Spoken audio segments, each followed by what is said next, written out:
Artist from makeup hub.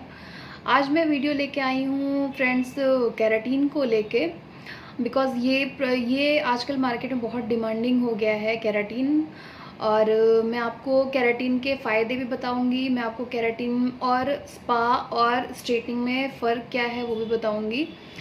Because कई लोगों को लगता है कि केराटिन और स्ट्रेटनिंग दोनों सिमिलर है, दोनों से मतलब सेम ही वर्क होता है। ऐसा नहीं है। कुछ लोग को लगता है कि स्ट्रेटनिंग का जो वर्क होता है वो केराटिन से भी हो जाता है। कुछ लोग केराटिन कराने के बाद ये कंप्लेन लेके आते हैं कि हमारे बाल स्ट्रेट नहीं हुए, टोटली स्ट्रेट नहीं है, वे वापस से वैसे ही बाल हो गए जैसे हमारे थे। तो गाइज मैं आप लोग को बताना चाहती हूँ कि केराटिन कभी भी बालों को स्ट्रेट, बिकॉज केराटिन एक प्रोटीन ट्रीटमेंट है। ये हमारे बालों को प्रोटीन प्रोवाइड करता है। जो हमारे स्कैल्प में प्रोटीन की कमी हो जाती है, हमारे बालों में प्रोटीन की कमी हो जाती है, केराटिन सिर्फ और सिर्फ वही फुलफिल करता है।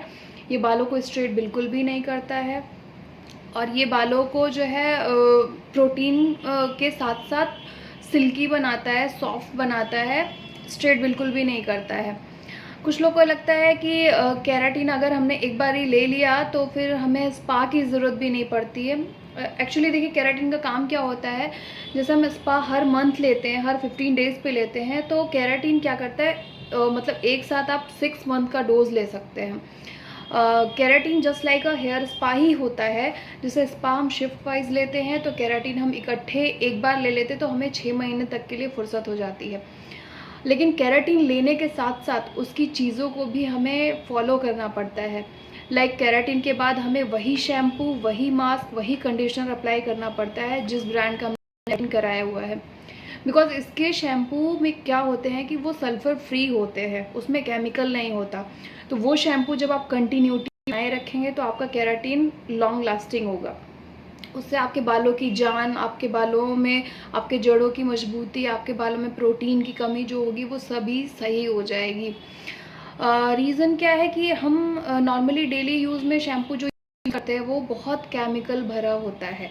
तो जब भी हम केराटिन ट्रीटमेंट अप्लाई करवाते हैं अपने बालों पे, जब भी हम केराटिन ट्रीटमेंट लेते हैं, तो उसको जो हम लॉक करने के लिए जब हम प्रॉपर उसी का शैम्पू, उसी का कंडीशनर, उसी का मास्क अप्लाई करेंगे तो ही हमारा केराटिन हमारे बालों में लॉन्ग लास्टिंग होगा। और ऐसा भी नहीं है कि आप केराटिन अगर आपने करा लिया है और आप हेयर स्पा नहीं ले सकते, तो ऐसा बिल्कुल भी नहीं है दोस्तों। रीज़न ये है कि कभी कभी हम क्या करते हैं कि केराटिन कराने जाते हैं और हमारे बालों में केराटिन सही से हो नहीं पाती है।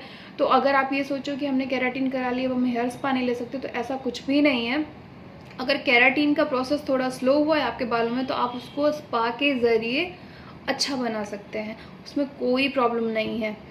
और जो है आप अगर ये सोचे कि केराटिन से हमारे बाल स्ट्रेट हो जाएंगे, तो ये बिल्कुल भी नहीं है।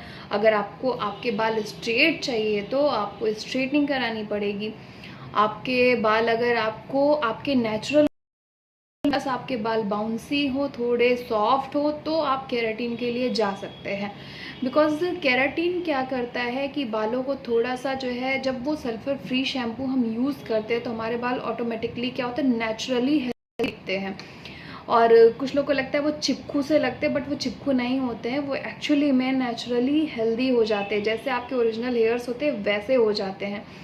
और अगर आपके बाल बहुत ज़्यादा केमिकल ट्रीटेड हैं, बहुत ज़्यादा आपने केमिकल कराया हुआ है, तो आप एक बार ही केराटिन ज़रूर प्रोवाइड कराएं अपने बालों को। बिकॉज केमिकल के साथ साथ हेल्दी हेयर्स भी बहुत ज़रूरी हैं। तो अगर आप प्रॉपरली मशीन यूज़ कर रहे हैं बालों में और केमिकल यूज़ कर रहे हैं, तो आप केराटिन को भी साथ साथ लेके चलें। इससे क्या होगा, आपके बाल कभी भी डैमेज नहीं होंगे, उनमें कभी प्रॉब्लम्स नहीं आएंगी, बाल हमेशा आपके हेल्दी एंड स्मूथ रहेंगे।